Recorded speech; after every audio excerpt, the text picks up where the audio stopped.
3, 2. Come on, go. Let's go, Oh go, my gosh. go. All right. Well, hello. What's up? Welcome to the podcast that has no name yet. Yeah, Uh, right. We'll figure that out, and we'll enlist you guys to help us. Don't be assholes about it. don't do it. Um, yeah. So today we are. Well, first off, hi. I'm Sean. You already know who he is. Hi, He is man in hoodie. I'm man, Anywho, man in so hoodie we and are going to be 97 talking degree about. weather Yeah. Why? because my AC is on, and I also don't have a haircut, and I don't want to show people that. But you're in the house. You can control the. Well, anyway. No, I can't. Okay. Well, we are going to be talking about sports, primarily basketball and primarily the NBA. Um, that is going to be the subject of this podcast going forward. Hope you enjoy it. If you don't like sports, mainly basketball, then you can kick rocks. Yeah, get the If you fuck do, out of then here. stay. Yeah, Get the the fuck out of fuck here. out of here. Get the fuck out of here, Fucking dog. You literally soccer saw the fan. sports title and you clicked on it and you didn't like sports. You fucking idiot. Dumbass. You dumbass. Imagine somebody just click on this like, I just wanted to see what it Yeah. was about. This isn't about movies. I thought. Oh no. Okay. Bitch. All right. All right. So, we're gonna be talking about everything, mostly the NBA, but pretty much everything that is basketball at some point. Today we're gonna be focusing on three topics: the off season for our favorite team, everybody's favorite team, every smart person's favorite team. Every is it every smart person's favorite team?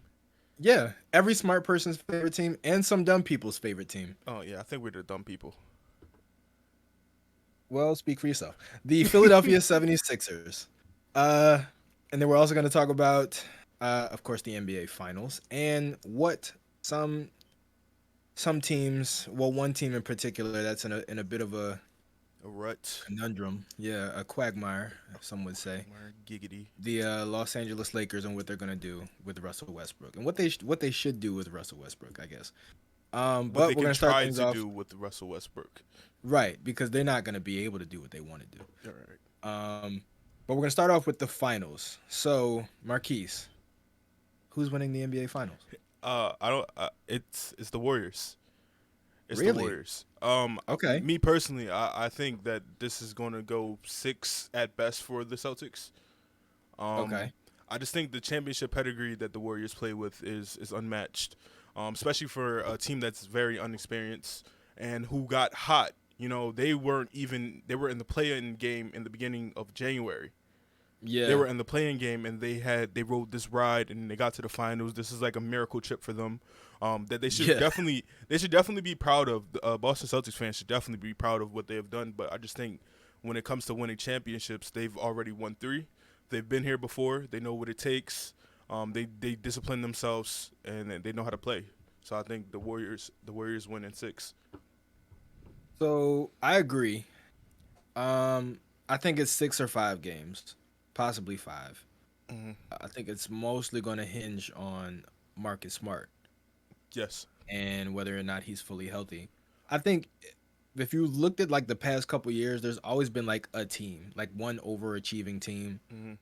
in each conference. It was the Hawks last Last year. year, yep, Hawks last year. The year before that, you could say Miami. Actually, you could even say the Mavericks overachieved this year. Yep, Mavericks. I would say that's why I would say in each conference. So like Yeah. this year in the East it was the Celtics, and in the West I would say the Mavericks. To overachieve Last year, to yeah, overachieve and make the finals. That's some good shit. Like that's as a right, Sixer fan, you hate to see it because your Celtics ill nasty. But like yeah, at yeah, a certain point, like that's dope. That's dope to be in the finals. yeah. First time you've been in the finals since 2008, I believe, or was it 2009? Because I think they went back to back, but they only won 2009, one. Yeah, 2009. 2009. So it's been some time. I think half of the Yeah. players on your team were barely teenagers when you did it. I think Marcus Smart was 16, Jason Tatum was 12, and like Jaylen Brown was like 13 when they went last time they were in the finals. So, it's dope. It's dope to see that. Hopefully, we get to see a finals before we die. I don't think we will. But Well, honestly, if and I was talking about this with somebody on Instagram, if the Celtics win, that will be, I think, the defining moment that like the process failed. Yes. Yes. Because if you look at how Boston has fleeced us throughout the entire process, Mm-hmm.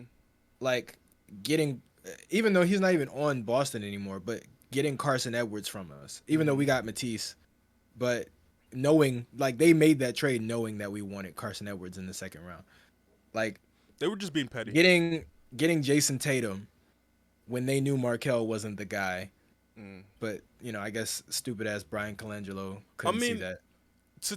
to play devil's advocate a little bit, Markel Fultz was like the clear cut number one.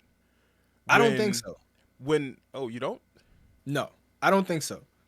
Well, I think most people would agree that he was the best player. But if you looked at like the draft over the past couple of years, players don't always get drafted over who has the best numbers coming out. A lot of times it's potential. Yeah. And if we're talking about potential, Jason Tatum clearly was head and shoulders above everybody else in terms of potential. He See, was one of the youngest players in that draft. He's 6'9". He can score from all three levels. He can handle the ball well. Like and potential wise, I think Danny Ainge saw what most people probably should have saw, which was just like this kid is young, he's long, athletic, and he can shoot the ball really, really well. um, And there's tons of guards in the league already. there's the fleeced. They did fleece us a lot of times. With Danny Ainge, a lot of shit fell in his lap. I'm not Yeah, like you could give him credit for drafting Jason Tatum, and he said he was going to draft him number one if they kept the number one pick. I don't believe that shit. I don't believe it at all. Um, I I think they were going to trade it regardless. I think they were gonna trade it, but the thing is, we were the only option, Mm. really, You because they wanted weren't that, trading. They weren't trading back past 4, yeah. and LA wasn't. LA was wanted Lonzo. They wanted yeah, they Lonzo, they so were like, we're getting our guy no matter what yeah, because you're not because taking Lonzo, and he's gonna be gone when we take right, him. So it's like, they had number two, they were so getting their guy no yeah, matter what. yeah, But for the Celtics, you're right. Like it did kind of just fall in their lap. They weren't even supposed to have the number one pick because yeah. remember after that Brooklyn trade when they sent all the That's old that's what I guys that's what I mean. A lot to of things fell in Brooklyn. the lap. Like they Yeah, didn't expect Brooklyn to just be terrible. yeah, I mean Brooklyn was stupid for making that trade because Paul Pierce was like 34 and KG was like on his way out anyway. You know yeah. what I'm saying? KG was like 30, 36, Yeah, 37, the glory days is 36. over. And for Yeah, them to get that, which turned into Jason Tatum, Jalen Brown, those are the Brooklyn's Nets picks. yeah, A yeah. lot of a lot of things kind of fell in their lap, but like sometimes in the NBA, you just need a little bit of luck. Yep. Even the Kyrie thing, even though that didn't work out, but still, Yeah, like the fact that Kyrie happened to request a trade yeah. The right thing, when Isaiah Thomas gets this hip injury, this is the thing like, about the Celtics that I kind of wish the Sixers would do because like we talked before, the Sixers are always a year late or hmm a year forward. So it's like it makes no sense as somebody drives past my fucking house, blasted fucking music, bro. I couldn't even hear it. You couldn't hear it? No. I have my mic gain kind of talk down low, but turned down low. But and the Celtics just seem to just know when it's time to move on. Yeah. And even when they moved on from the Paul Pierce KG era, they were still in the playoffs. Yeah. They were still competing. I mean, they weren't championship contenders, but they still were competing. And they had this revolving door of good players where, like, it's kind of like the Spurs, I want to say, where Mm. they even when the times they weren't competing for championship, they had their core guys and they developed their young guys under that, and Yeah. those younger guys got the experience to take that step forward. So the Celtics development like scheme, Celtics, the Raptors, the Heat, Yeah. all Spurs all have this development team, which is like great. I wish we had it. I would say nobody really does it better than Boston though. Boston and Golden State. I think I'll throw Miami in there because Miami I finds people off the streets. I would throw Miami in there too. But Yeah. Boston really knows. See, like Golden State knows how to use the G League Hmm. very, very well. Yes, yes, yes. Boston knows how to draft and how to acquire picks. Hmm. Miami knows how to draft and how to sign the right free agents and Yeah. make the right trades. Hmm. And of course, I mean Boston makes great trades too. But Boston, We know, like, yeah, it's just the timing. Like they do everything right when they have to do it. yeah. Like, and they find the right guys to just See fit it? Do you in the see it? system. Do you see it? What? That fly. It's been bothering me. The first podcast. Oh, in your room? Yeah, is what fly in my room. There's it's been probably bo- one in mine too. it's been bothering me this entire time. So I have a light for everyone that's watching this. I have a light right here, and I had to take out my AC to fix the panel. So I take out the AC. This one fly gets in here, and there's light right here. Flies are attracted to light. For those who don't know, so he Yeah, light constantly and shit. constantly fucking comes right here. I'm like, bro, leave me alone. Leave me Mm. alone. And the closer to the light he is, the bigger the shadow. Yeah. So, but I can't see it though. No, it went past. You're gonna watch this back, and you're gonna be like, oh my god. I'm not gonna watch this back. You're not gonna watch it back. I hate watching myself. That's crazy. Now back I, to I hate it. I'll get other people's feedback, but I can't watch myself. I can't stand it. Editing like videos that I've done and stuff like that, I just sit there and cringe. But it's like, I don't know. I I can't. don't like my voice, I think which is crazy to say, but I don't like my own voice. I kind of like my voice. I kind of do. Well, I'm kind of that's conceited. that's great for you. I'm kind of conceited. I've heard it enough, so I was like, it's not bad, But like I That said, makes sense. the Celtics, they know what they're doing. Yeah, and Celtics and like I said, the Warriors. I think 10 of the 17 players on the Warriors roster were at one point in the G League. Mm. Yeah, Gary Payton, Like, Jordan Poole, yep. James Wiseman, Moses Moody, think, Jonathan Kuminga. I think Kevon Looney. Mm-hmm. Like there's so like they really know how to use the G League as a way to develop their young talent Mm-hmm. and like develop them in the way that they need them to. Yeah, You know what I mean? Like as they opposed to the Sixers who have had good players that have, they've sent to their G League affiliate, but when they come back, they can't fit in the system really the way that we need them to. Yeah. Like Paul Reed is great, but it's like you can tell that in the G League he's the guy. Yeah. Because he's not really like he doesn't seem to have a role player's mentality really. Yeah. He's just like a little over aggressive with everything he does. Yeah, yeah.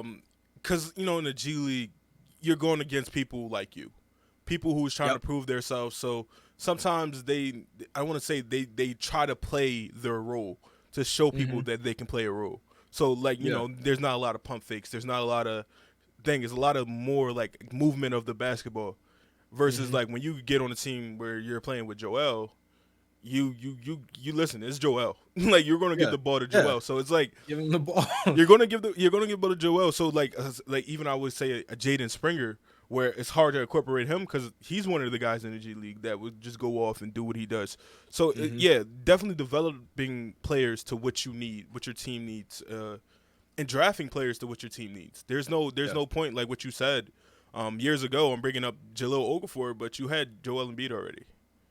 You had Joel Embiid and Nerlens Noel already. Yeah, so in that same draft, they took Jahlil Okafor and Rashawn Holmes, and some other European center who never came over. So it's like, at some point you got to start filling out the roster. Now, mind you, that wasn't like the most talented draft. Not at all.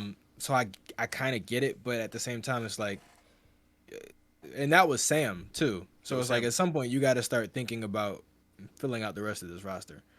Yeah, I mean you can't just rely on the picks and go best player available each time. I would also because the top three was Kat, D'Angelo, and Jahlil. If you didn't have anything, because like D'Angelo, that was a last second pick by the Lakers. Like the clock damn near expired. Before they were like, okay, we want to go D'Angelo route. We want him to learn from Kobe, and Kobe's last year, he could be the savior or the person that Kobe passes the torch to, even though Kobe does not pass. And that was just throw that in there. Shout out what was that? Bleacher Report. Game of Zones. Yeah. Game of Zones. Bleacher Report. Yes. So.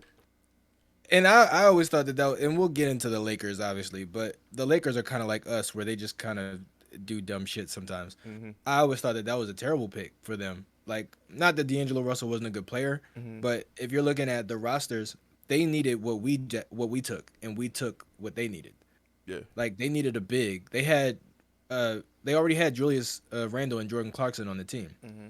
They had their power forward and guard really of the future, and then they took another guard when they needed a center, somebody who could score down low, I and we took another center when we needed a guard. understand their thinking, though. I do understand he's a young guard, around same size as Kobe, shows defensive potential at that point. Right.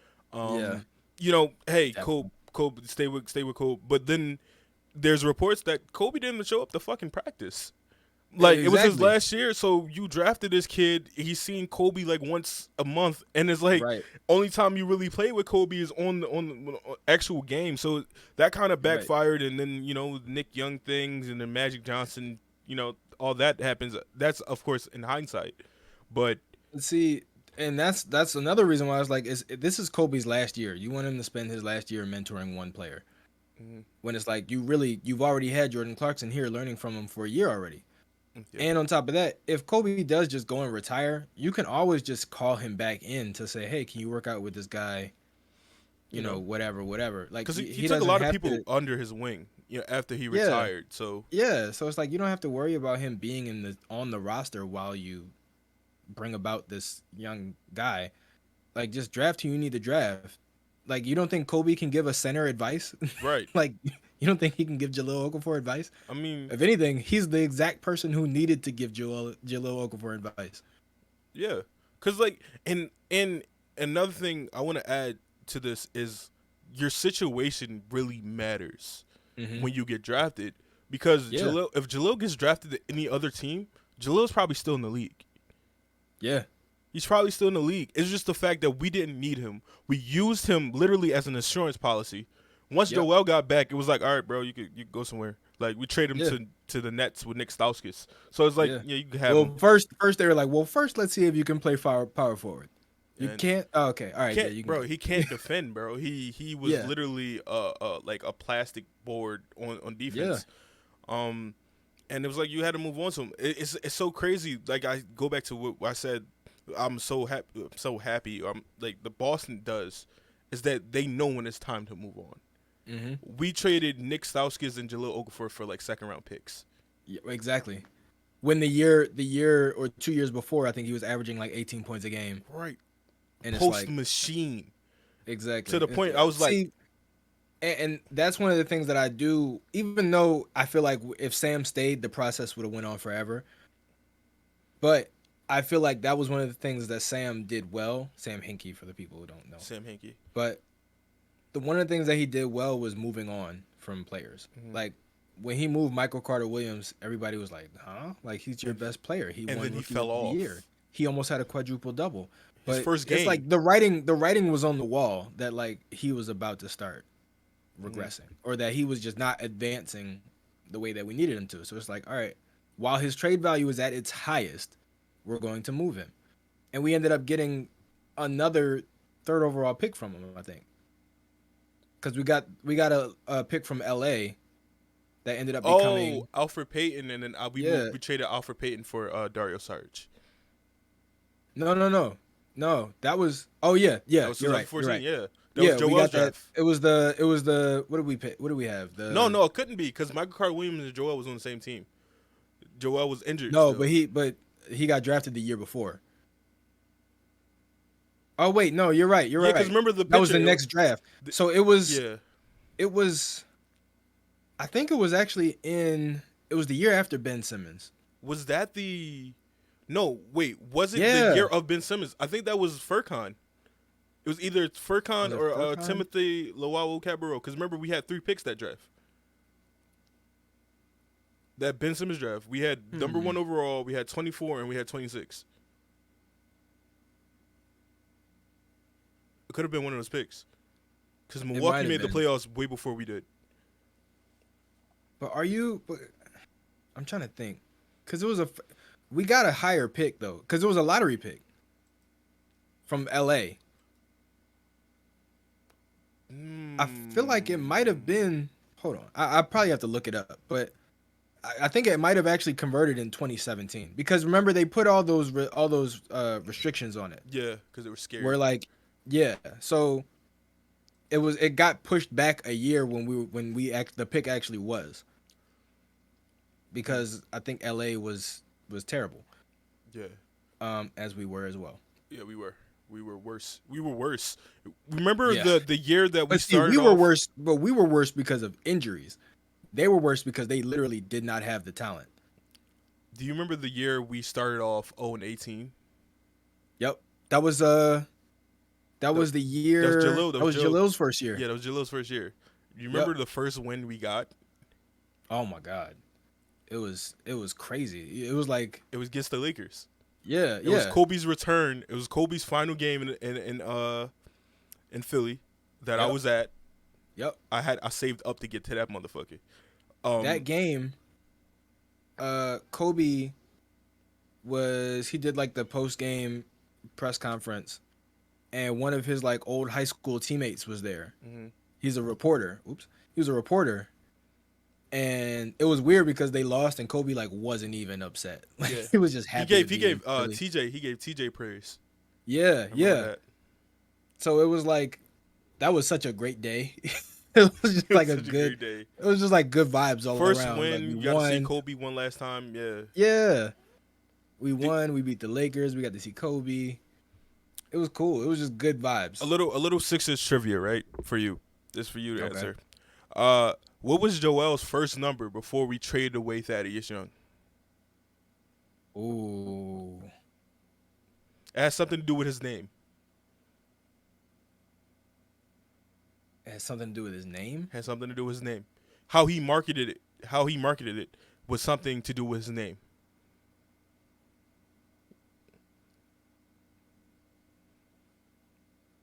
Come on. Mind you, 18? mind you, we already had traded Drew. Right. I don't remember what Drew's number was. Was it? You give I up? don't remember. You give up? Yeah. It was 11. So he would spell his What? name and the two I's in his name. He would do 11. He would put 11 there. Yeah. Because then we traded. Don't remember that. You don't? But see, no, because that had to have been like for like either one season or not even the whole. No, actually, it was a that couple was months. before he played. It was a couple months. Yeah, it was before he Because played, right? the next 2 months, the off season, so he got drafted. He did all the media. all the media after you get drafted, signing the cards Yeah. and stuff like that. And maybe I want to say not even a month, maybe 2 weeks later, we trade Thaddeus Young to the Timberwolves for Alexi Sved, Luke Yeah. Mbamute, and I think something else. Like a second round pick or Yeah, something. Alexi Sved was a Sixer. Do you remember 'Cause we his? traded Do you remember his jersey Yeah. number? Alexis? Yeah, It was 30 something, right? it was 88. It was 88. The most I was bizarre about to say fucking number. 33. It was a double. Yeah, I remember this so vividly because this was like around the time I first like really started watching the Sixers, and I'm like, Yeah. who the fuck is That this was guy? there's only been a couple players that I could they like have fucking linebacker numbers. Yeah, But that I remember it was a weird like double number. I thought it was 33. 88. Didn't we trade them cuz it wasn't just Thaddeus. We traded them somebody else too. Thaddeus. I think it was just Thaddeus. Yo, Okay. Luke It wasn't Mbamute was like always old. Like I can't envision him young. I don't either. When I don't either. when was he young? On what team was he young? I have no idea. Honestly, I feel the same way about like Al Horford, which is weird because like I remember seeing Al Horford young, Yeah. but he wasn't like a star. So it's like I just saw him, but it seems like it was weird. Al Horford is one of those guys that seems like he didn't become a star until he was like 30. Yeah. I Like kind with of feel Atlanta. I kind of feel the way with older player Sam Cassell. Yeah. It's like, bro, when were you ever young? Tony Allen, when the fuck were and you ever Manu. young? Yeah, man. Yeah. Manu too. I actually know. I kind of remember Manu young. I Not- don't. Like with the hair, he had longer hair. I kind of remember that. But he had longer hair, but he just always looked older than everybody else, like yeah, in the face. like Tony Sorry, Allen, Manu.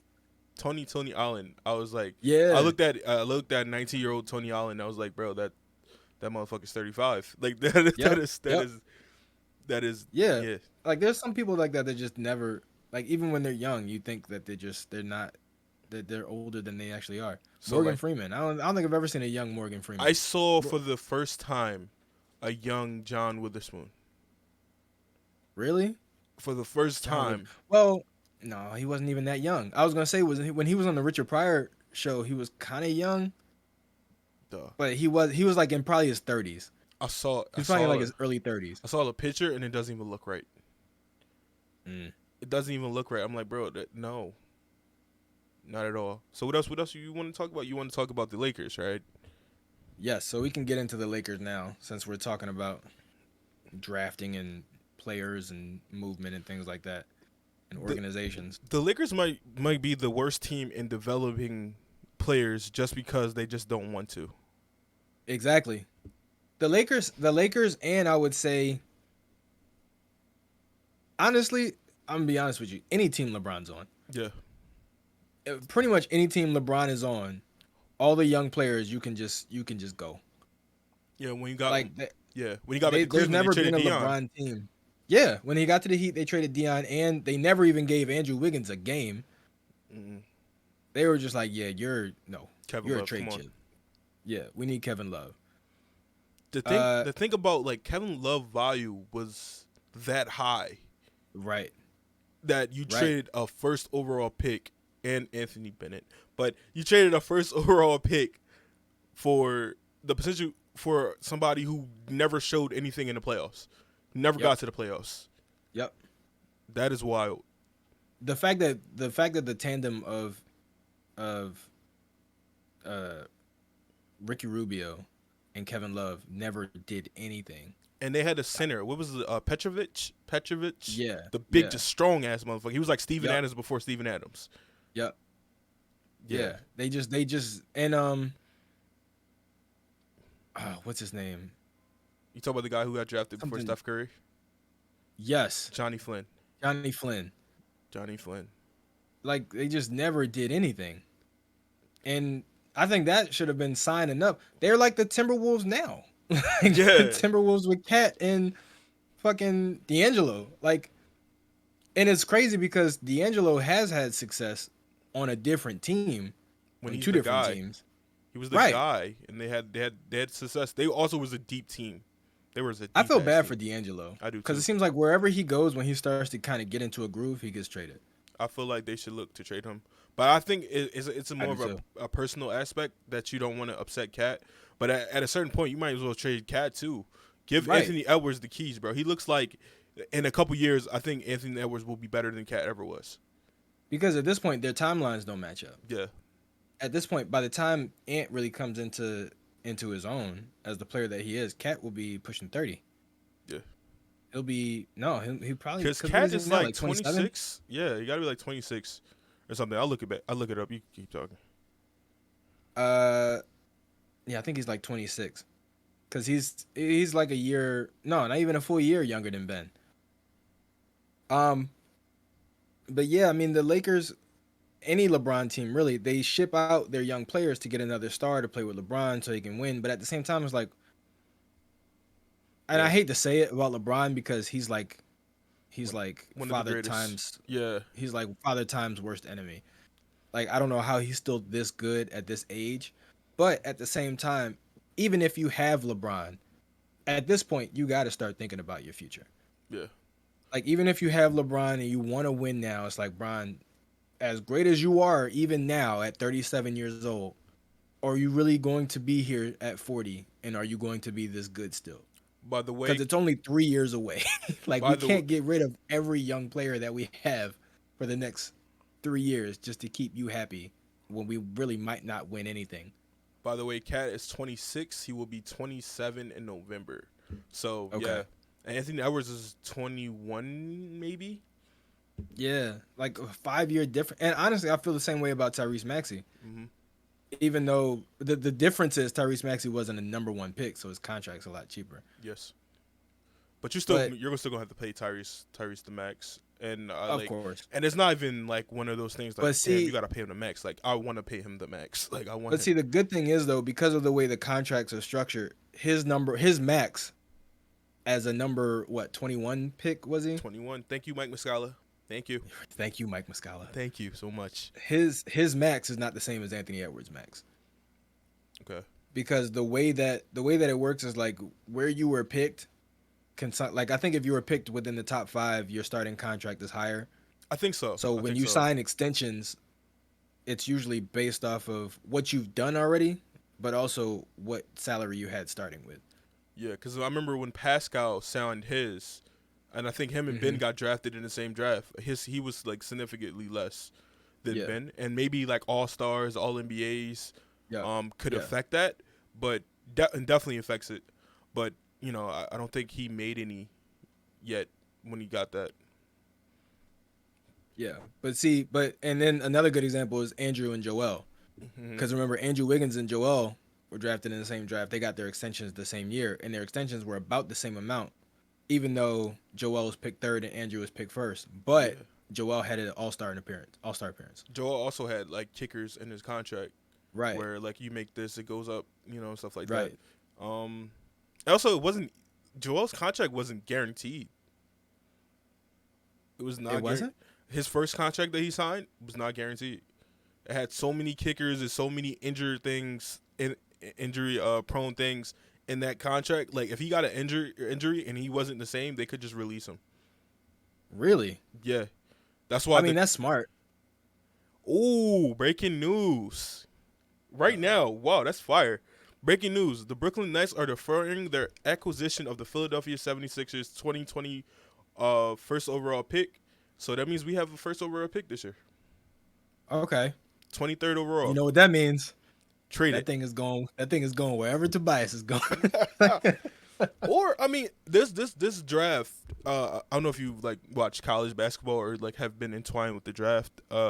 This draft Yeah, is it's kind of cool, it especially is. when it comes to role players. I don't see. It's kind of a regular draft where it's like the top guys are the top guys, but there's going to be definitely some good role players. It looks really good, but the only thing is, it's a lot of bigs. Yeah, I mean, EJ Liddell. That's Hmm. somebody the Sixers should target, where he's 6'7", plays defense, and could shoot. Somebody like that normally gets drafted earlier, like Cam Johnson. Remember, we thought he was going to fall, and he ended up going lottery. Yeah, that's true So too. guys Even like him are in high demand. yeah, Yeah, and then there's the opposite guys who we think are gonna go higher and then they end up falling. So yeah. Like Chris we'll Dorsey, see. somebody we wanted too, and he went lottery. So it's cool that we got a pick. I mean, I personally, we could go either way with this. We could really go either way with this. We could draft somebody and try to build a bench, or Hmm. we can trade it, like you said, in Tobias Harris package. So yeah, I mean, we could go either way. We could get it I somebody. would Go ahead. I would even if we can get a better player in return, I would even be willing to trade down. Trade down. Like Okay. like trade up. I mean, excuse me. I know what you're saying. Yeah. Like if we could get like into the top 10 You get who? trading trading the pick in what'd you say? To get who? One a guard, like either Benedict Mathurin or Dyson Daniels or AJ Griffin, like a guard or or a Heard there was forward. some question marks around Dyson Daniels. There are, but at the Um. same time, it's like because our biggest issue. So hold on, let's conclude with the Lakers first, then Oh we can yeah, get yeah, into yeah. the. We definitely went off. We got some So breaking news live. You know what I mean? right. Oh, this disrupts everything. So Yeah. the Lakers, their hands are kind of tied. They're in a similar situation as us, mainly because of money. Mm-hmm. Um, it was basically reported that the Lakers would rather keep Russell Westbrook Trade a first round pick.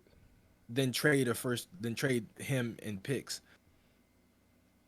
I don't understand that thinking. I don't either. Um, I mean, to be honest, giving Russ a full year. Well, I mean, he had a full year, Mm-hmm. but giving him just like an off season to kind of get to really know LeBron AD, getting them all healthy, getting them all on the same page, letting Russ work on the things that he needs to work on to fit into their system. Mm-hmm.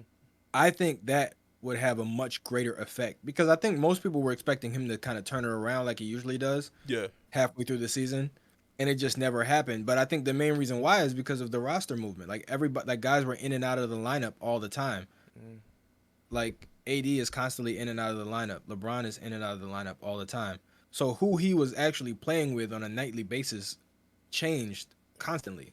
I also never thought the Westbrook thing was smart at all. No, it wasn't. Because AD is not a shooter. Bron can do whatever he wants to, but it's like, Bron is streaky. yeah, like Bron gets double teams, kicks it to AD, AD drives, kicks it to Westbrook, Westbrook airballs. Like that is like Yeah. what I Or thought. drives and kicks it to somebody else. Right, and it's like the Lakers just need to, like, I don't want to say trade.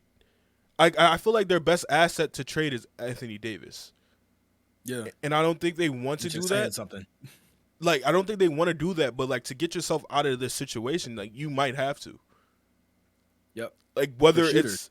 whether it's to like the Bulls, if you want to do if Bulls want to do a sign and trade with Zach LaVine, AD goes back to Chicago where he's from, and you get Zach LaVine or something like that. Like you need something, Yeah. and the pieces that you have don't fit. Yeah. When AD's not there, your second best player is Malik Monk, and it's like you can't have that. You can't have that at all. When you look at the Lakers roster, I mean, obviously age was always a factor. Yes. But when you look at their roster, there's such a drop off in talent from the top three to everybody else Yeah. that it's really, when you look at it, they're almost playing 3-on-5 Yeah. or 3-on-15 because it's like Carmelo, like they have three guys and then role players that aren't that great at their roles. They have a bunch of Like, guys. what that does should, Taylor Horton? What does Taylor Horton Tucker do? nothing. What And, is and you Carmelo? and this is the crazy thing. They just paid Tyler Hurton Tucker. Exactly. They So just it's like, paid him. but they have no choice because They let Dennis Schroeder walk and pay Tyler Hurton Tucker. Rondo. Rondo. They let Rondo was they let a regressing. lot of. Rondo was regressing. He's regressing, but at the same time, who's their backup point guard? Mm. And is that person better than Rondo right now? They let Alex Caruso walk too. Exactly. So it's like you had options. You had people and you let them go. Even Andre Drummond. Like they let Andre Drummond go and he Yeah. ended up signing with us. So it's like They didn't at play. some point you have to think about the other players besides the stars. Yeah. Because They didn't even you play. need stars to win, but you need everybody else too. Yeah. They didn't even play Andre Drummond in the playoffs. Exactly. When they made it there, they benched him. It's like, bro, why sign Why him is he there? to not use him? You know? And it was like 80 version 2 or some shit like that when he got there, and it was so hyped to get him. It's like you putting one, if he's not living up to expectations, it's like it's your fault for putting that pressure on him in the beginning. Like Yep. when he signed here, we knew what he was going to do. You're not starting with Joel. You're coming off the Exactly. bench. You're going to do what you got to do. Like that's you add pressure to these guys where Do what you do best. yeah, just do what you do best. You don't come on, like when we got to Tobias, I'm not looking. We saw like okay, his highs could be an all-star, but his lows could be an above average starter. Like Yep. you didn't trade to Tobias for him to be a star for real. You traded for Tobias to be a role player and fit his role. To be honest with you, You already had Ben Simmons, Joel Embiid, and Jimmy Butler. yeah, like You didn't trade Tobias because you needed scoring. we wanted to be overpowered. Like honestly, Right. And what kind of fucked us up in the long haul is that now you got to keep one. Jimmy doesn't want to come back. You got to overpay Tobias because nobody else is there. So now we're in the hole. We're comparing the Sixers to the Lakers. Like we both traded for a guard that we thought would be better on our team, and Yep. then got here, it wasn't it? We both Yep. have a big guy who gets injured a lot, even though Joel played the most games of his career this year, and was head shoulders better than Above. Anthony Davis this year. Yep. I'm not comparing the talent, but just the situation. Like we have a lot of matching pieces, Yeah. guards It's that money. can't shoot. Like you know what I'm Yep. saying? Like, and then be restricted with money. So, Yep. the Lakers, I honestly think, one, you only got a couple more years before Bron wants to play with Bronny. If Bronny makes it, because they're saying that Bronny is a second round pick at best, and the Yeah, I heard that. and the player that the son that could really be a first round pick is Bryce, and Bryce. Yeah. so And you he's know, definitely not. LeBron's not going to be in the league when Bryce is coming yeah, out of college. and the rescue thing with like the age is like you got a good 4 or 5 players that you use in your rotation constantly. Even let's add 5 with Rondo when you had Rondo. In the next 4 years, they're going to retire. Mm-hmm. Maybe not in the next 4 Or years, the just next suck. 2. Yeah, like or suck or next 2 years they're going to retire. You know what I'm Yeah. saying? It's cool to have the players that's been there and the players that you can trust, but at the same time, it's like, dude, like it's only enough icy hot, for a couple players. Like it's crazy. Yeah. The It's only enough icy hot. They got Shaq as an alumni. He gonna get them whatever amount of icy hot they need. Yeah. Shaq gonna pull up with a truck full of icy hot. Shit, He they get should that have shit signed for Shaq. free. They might as well. And Kenny too. Yeah. Kenny with But them knees, man. oh god. And you know what's crazy? He's actually been like that like his entire life. Yeah, It's just yeah. the older he gets, the more noticeable it is. But the thing that really I think separates the Westbrook LA situation from the Philly Harden situation is that Harden does fit. Yeah. The problem is Harden's I guess playoff Harden is the problem. Yes. Because playoff Harden is a thing. At this point, it's solidified. It's not like a couple things that happened maybe in Houston where there was a lot of pressure on him. Like he's got the talent around him now, and Yes. it's still a thing. And now you're at a point where you don't need to be the best player. You don't need Exactly. to. But And we still need you to contribute, Yeah. like a starting point guard Yeah. on a championship team would. and that's why when people go giving Harden the max, well, I don't want to give Harden the max at all. I don't think he No. deserves it. I think No. he's more deserving of a Chris Paul type contract where he gets paid the bulk in the front, and then but as he gets older, the money goes down and the contracts are less guaranteed. I think that's Yeah. something we should look more into because he's 33. If you sign him to a 5-year max, you're gonna be paying a 37-year-old $50 million. Yeah. Well, he's 32, I think. He's 33 in a couple months. Oh, okay. So Well, by the time the season starts, he'll be 33. yeah, it'll be right? 33. Yeah. So you don't do that. You know what I'm saying? And then you got to worry about Joel. It's like Joel already making tweets, man. Miami need another star.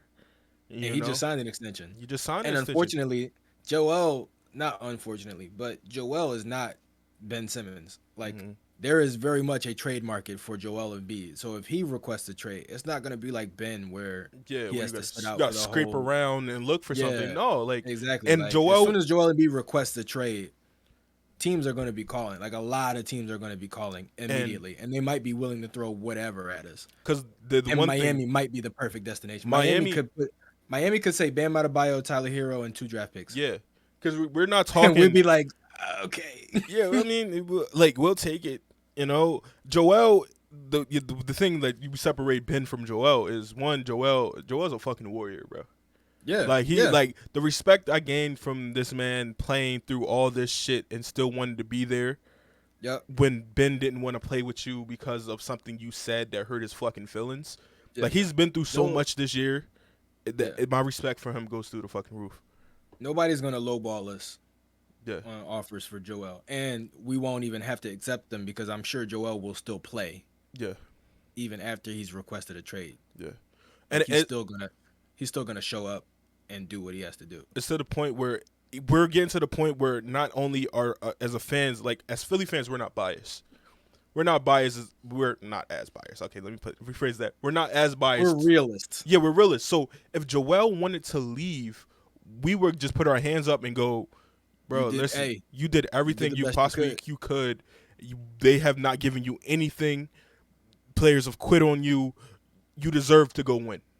Yep. You deserve to go win. It's kind of like, I think, compared to the Portland situation where there's a lot of Portland fans like, Dame, listen, bro. Don't go. Yeah, it's kind If of like, you go, we'll fucking hate you. like, you know what I'm saying? Like, I think Dame has that situation where it's like, all right, cool, we know you loyalty, we know everything like that. It's like, bro, Portland fans got to be like, damn, actually, you staying is like fucking hurting us, bro. Like, cause like they're gonna Yeah, keep trying to send picks out. They're gonna keep trying to build this shit up when it's you're trying to fix something that's broken. And that's it's the hard part I think about the NBA as far as like the whole loyalty thing, is that for the most part, it seems like when you have an organization that likes a player and the player likes the organization and they want it to work, right? mm, When it doesn't work at the same time, like nobody wants to be the bad guy. yeah, Like again, to take it back to Boston, they were very willing to be the bad guy. They were like, Isaiah, you gave us everything. bro, Like dropped you 50 played in when a his game sister when your died. Yeah, sister just died. You gave us everything, but and people didn't. Kyrie Irving wants out. Yeah, yeah. And like It's people like really hated that trade because of that reason. Like he dropped 50. exactly, That 50 that exactly. game. Played his Yep. heart out, was crying on the sideline with Avery Badley. Like, and people hated Boston for that shit. And it's like that right there lets you know that the NBA is a business. Yep. Like Blake And the Griffin. same thing with LeBron. When LeBron left, he was the bad guy. He was the But bad guy. look at what it did for his career. Like he went and won 2 championships. He still came back, Yeah, did but his thing. it's like Promise he came had to through on get his over that promise. Yeah. hump, and he wasn't going to do it while he was still in Cleveland. He had to learn how to win. Him being there was hurting Cleveland's chances. Same with Portland. Mhm.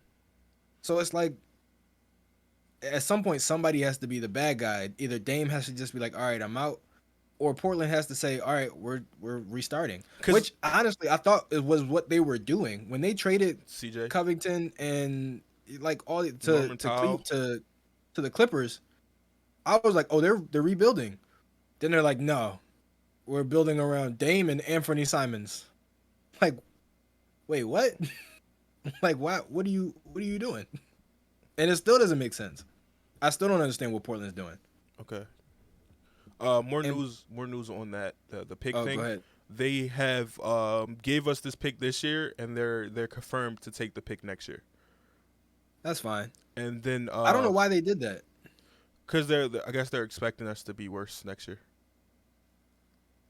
Okay. Because the way the trade happened, it was 2 first-round picks, but it wasn't 2 first-round picks. It was Yeah. pick swaps. Yeah. They had 2022 to 2024. I personally would have chose 2024 because you don't know what the Sixers are going to look like in 2024. But they chose Exactly. 2023. Cool, whatever. So we get it this year. And I think in 2024 they get seconds or second-round picks or something like that. So See, that's just I don't know why they would do that because number one, I don't see us falling off to like lottery potential next year. Number two, statistically, it's very rare. I don't think it's ever really happened where you have a great draft and then the draft following it is also great. yeah, Usually it's like next year is good supposed to be draft. the best draft though. It is. It's supposed to be better than this one. It's supposed to be way better than this one. They're saying Okay. that it's going to be first round talent that gets selected in second round. I mean, you could say that. Okay. I mean, you could say the same thing about this year, but I don't know. We'll see, I guess. But statistically, like that doesn't usually happen. But I guess since the pick is like what 22, 23. 23, so it's like In that yeah, you're range. probably not gonna get a star at 23, but it's still a good enough draft that I would take the chance. It's Yeah. not like they don't have the money.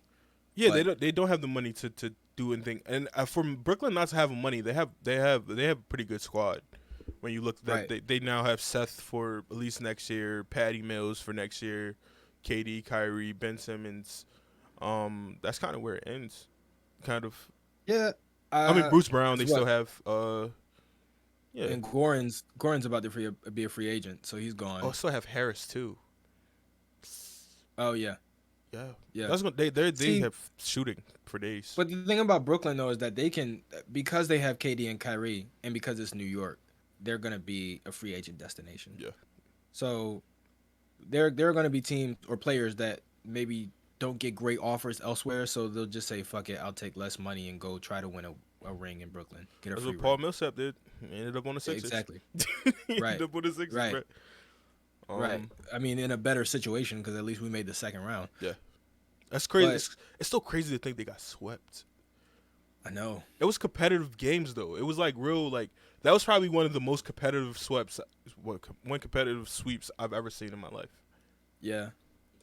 I I was shocked. I was really surprised. I didn't imagine that Kevin Durant would ever get swept. Yeah. But at the same time, I didn't think the same thing about LeBron either. So So if you like going into that series and that Boston Nets series and you said, "Hey, somebody's going to get swept in this series," you're going Boston's getting fucking swept. Austin. Yeah, yeah. Boston. I mean, listen, Boston showed us out the gate, yo. We were all that shit. Yep. Because people were trying to lose. They were trying to lose because they didn't want to face the Nets. Mhm.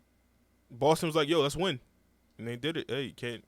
Hey, And now they're like, damn, we should we should have played the Nets. should have played the Like, Sixers. God damn it.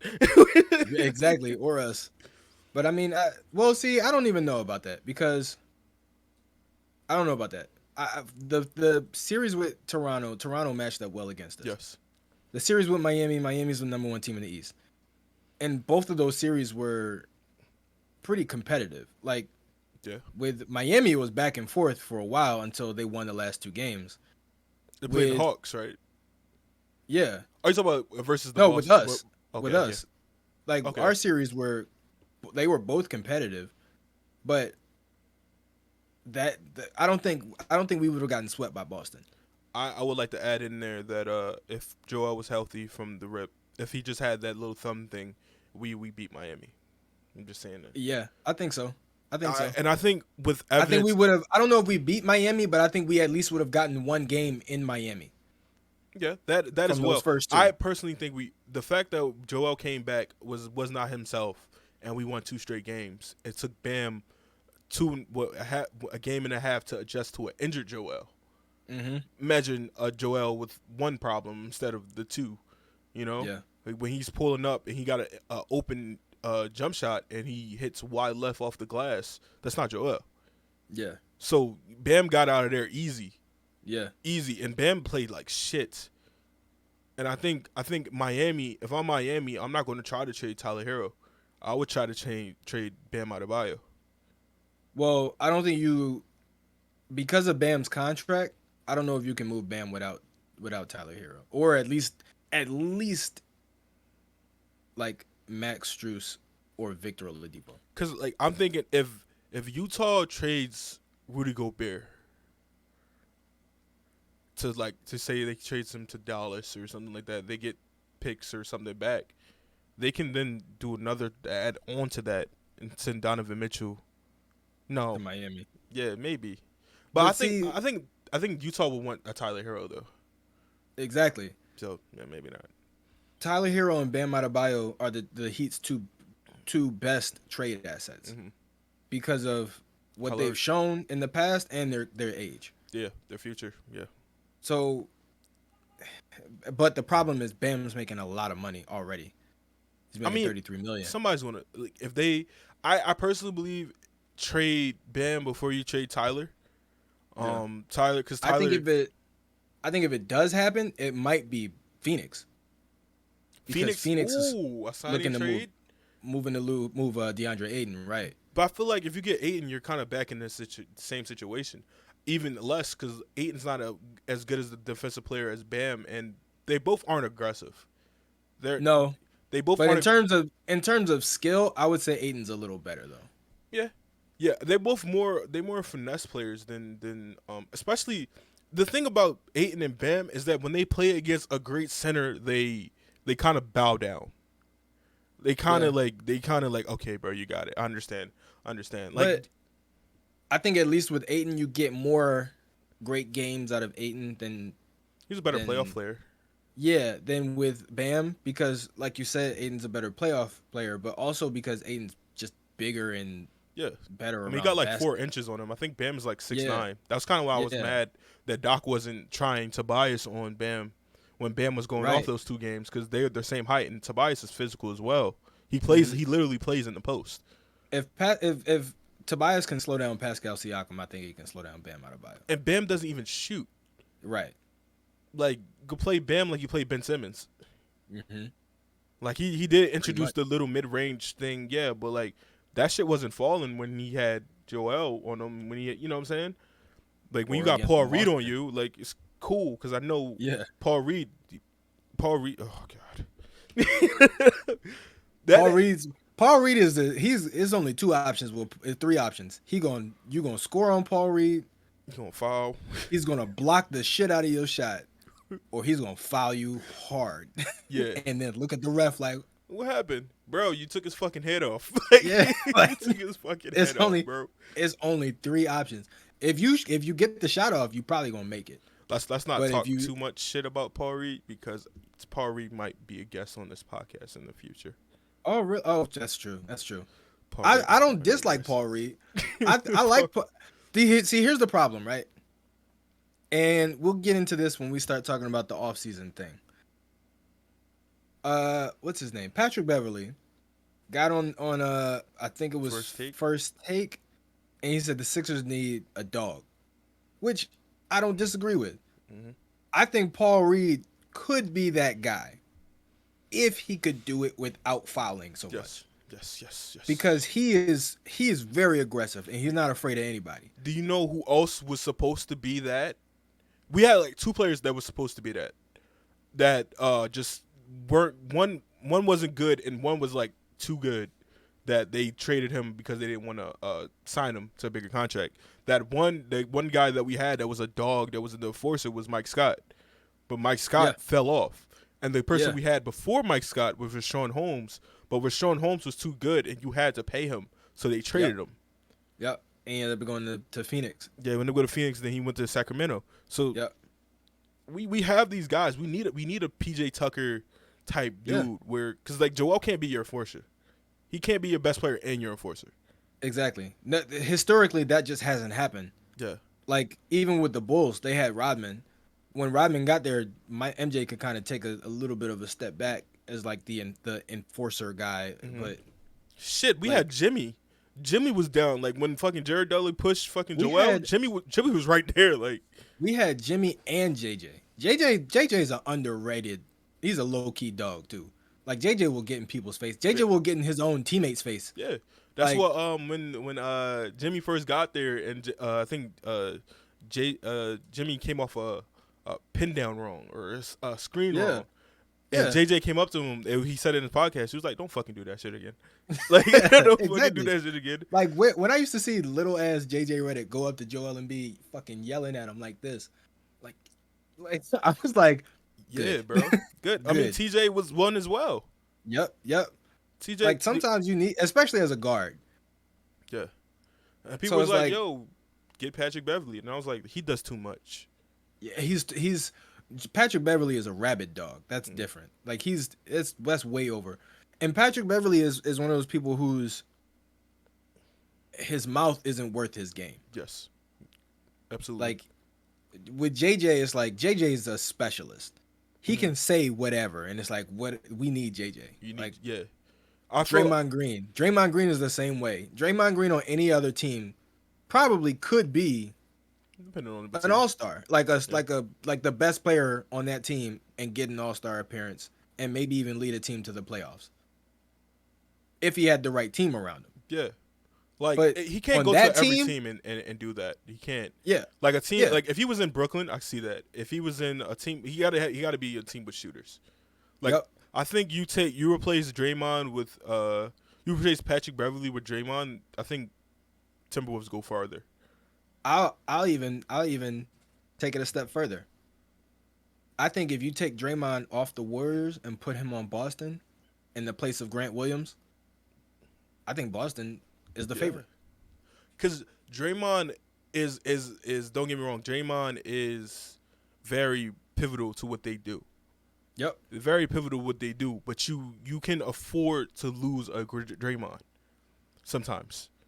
Sometimes. Because like sometimes, but at the same time, the Warriors, it would take years to get somebody able to do what Draymond does. Yes, for them. What he does is you can't replace the heart. He's the heart and soul of that team. Right. Curry's the best player, but Draymond is like you know what I'm saying.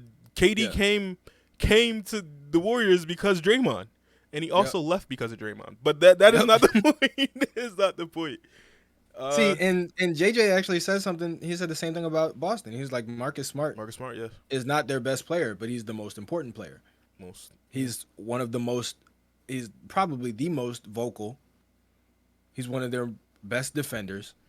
He gets in people's face. Like he's really, and he actually takes more shots than Jason Tatum because Tatum Which is is getting crazy. doubled all the time. Like Yeah, yeah, Marcus Smart is actually leading their team in shot attempts, I think. So it's like, which is wild. yeah. So I it's like think it would be he's not like their if it's not best player, Jason, it's Jalen. But and it's not because in the late in games, Jalen and Jason are getting double all the time. that's why So Marcus Smart gets a lot of wide open threes. I wanted Jalen Brown more than James Harden.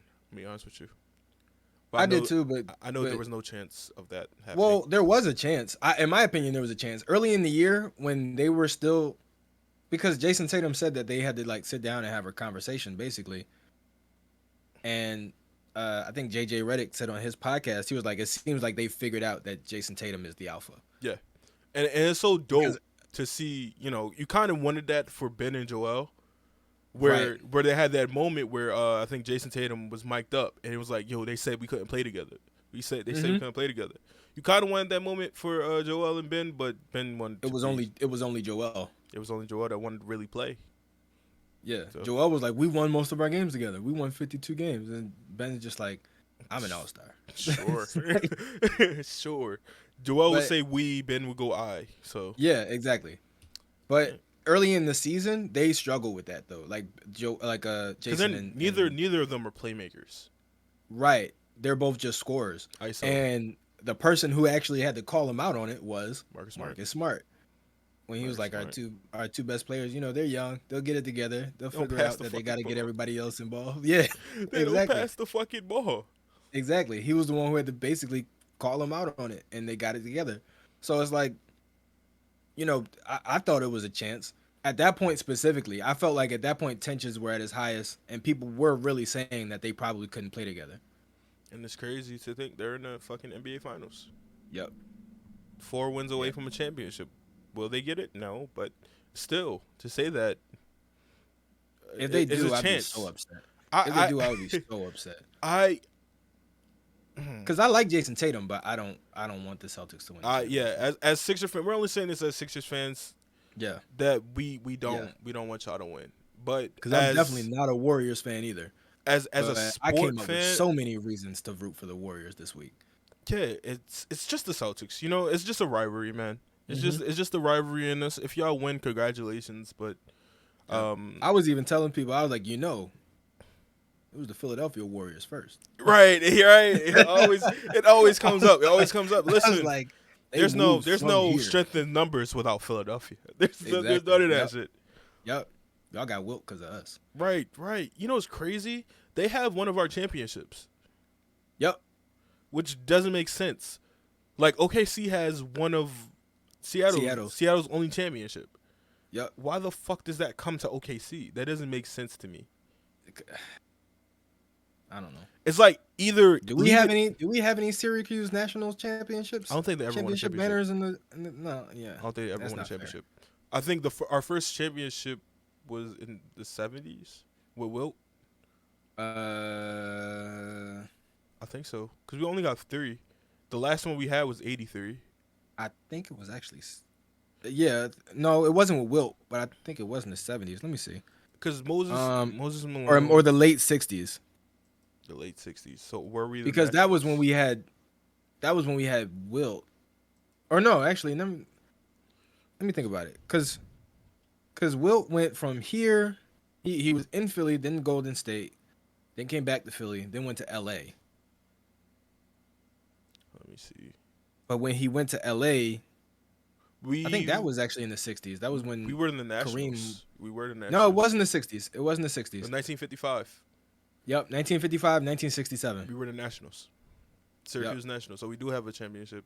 But it's different when Syracuse doesn't have a team, I guess.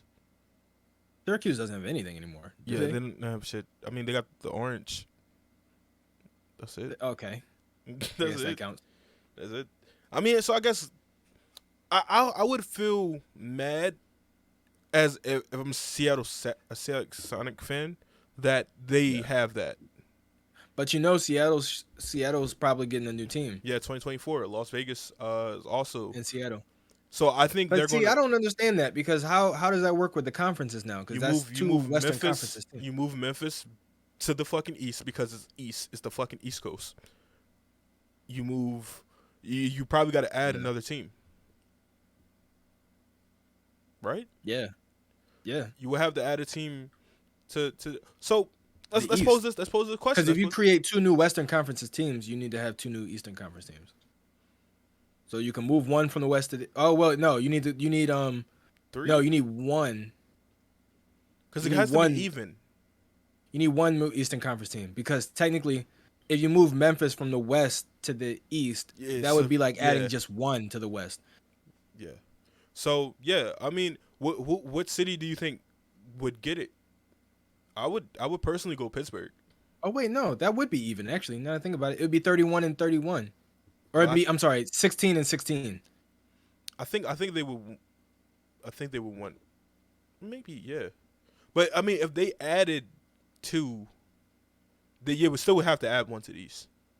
No, not if they move Memphis to the Eastern Conference. It would be the problem is it would be 16 and 16. It would still be even as far as conferences, but the divisions wouldn't be even Yeah, because now there's five teams in each division. no, it Division, would be six and one of the divisions.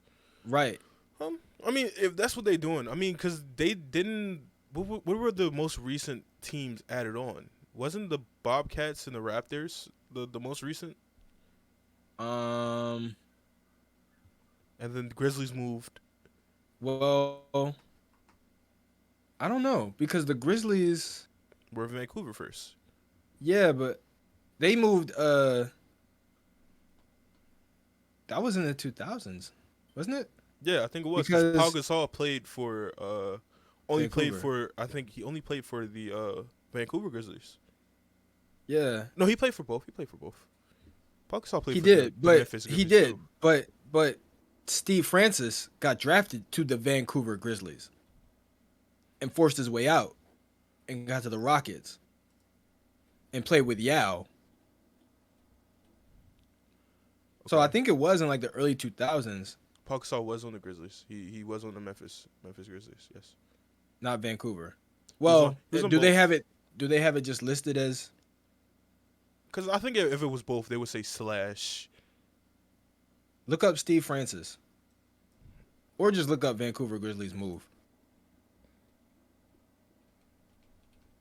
Because Steve Francis was he that was the whole reason why he ended up going to Houston because he did not want to go to Vancouver. Why? Canada. I guess. I mean that is a I bit mean of a Vancouver move. is a nice city though. It moved in 2001. Yeah. Yeah. Charlotte Charlotte might have been Charlotte. No, it's not Toronto. Because Toronto, one day, didn't they expand in 95? Wasn't it 95? Yeah, no, I'm saying Toronto wasn't one of the most recent. It probably was Charlotte. Oh, you mean two newest expansion teams? Yeah, that's what I mean. Oh, okay. Then yeah, then it might be Toronto and Charlotte. Yeah. Because well, no, Because remember, because Charlotte. I think the Pelicans, the Hornets, Charlotte Hornets. I mean the New Orleans Hornets. Because remember the Hornets were Charlotte always, and yeah, then they because moved to they New moved to Orleans. New Orleans, and then New Orleans changed the name, and then they got the name back. But Oh, okay, so yeah, so so Charlotte Bobcats might be yeah, the newest expansion team. Charlotte and Toronto, I guess, because Toronto expanded in '95. because that's I when guess I guess teams moving doesn't count as an expansion. no, So yeah, so it might be Charlotte and Toronto. okay, Um, that is wild. yeah, Because I then don't know. we had I would be happy. I would be happy for them if Seattle got a new team. I would too.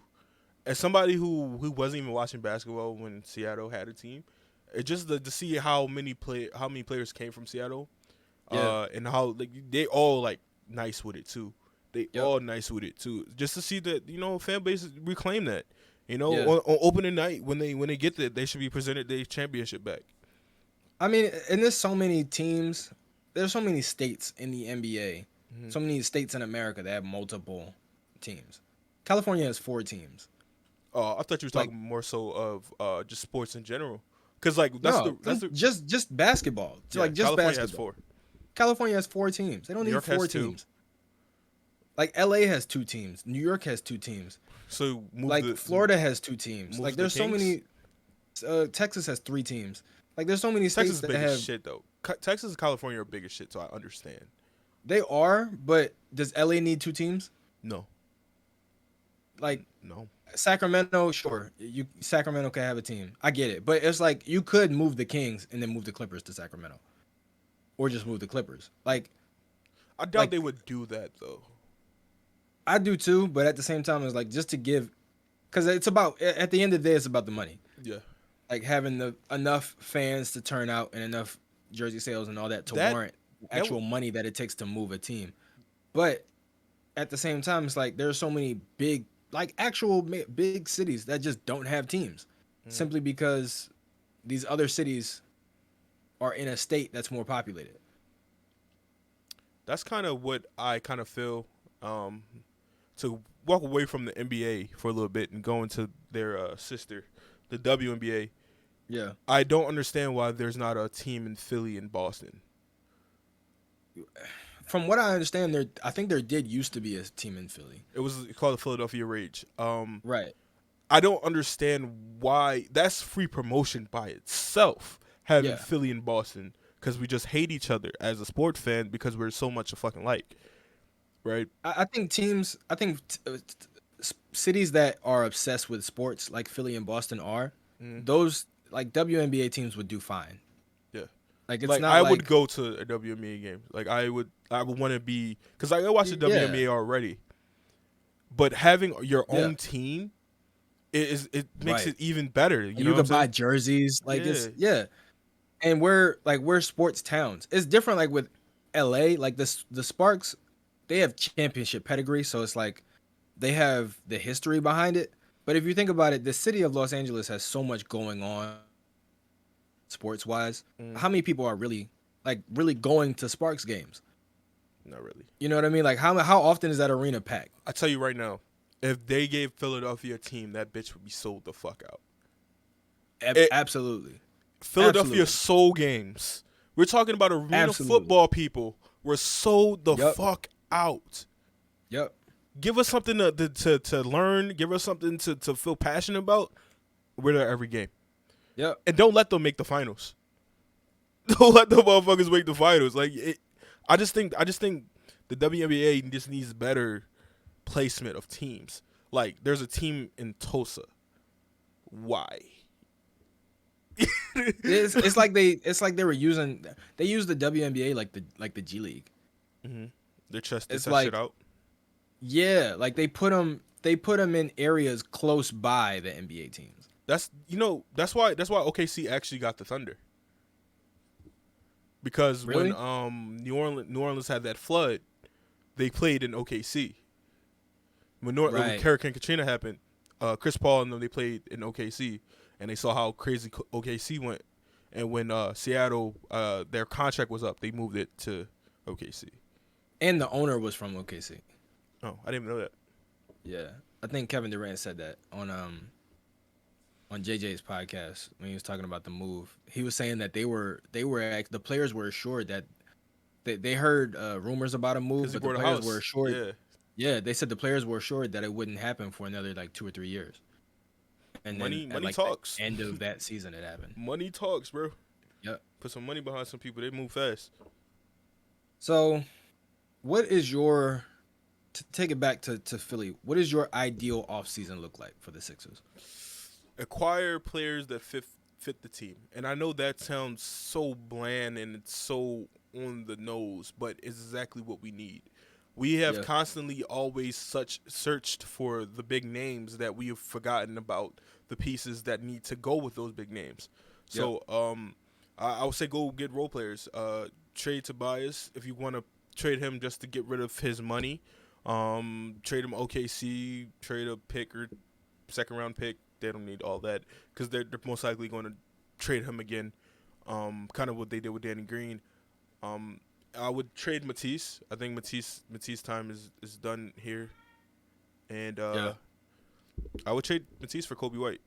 I personally would do that. You would trade Matisse for Kobe White? Kobe White, yeah, Straight up? straight up.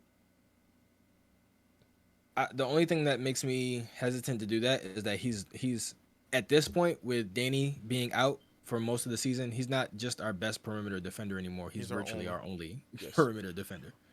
This is why the Tobias thing. The reason I said to move Tobias and Yeah. sign people, that would be to fill the needs, right? Okay. So you need the That makes perimeter sense. players, you need the shooters. So that's why I was more so thinking like you would, or that would automatically come with moving Tobias.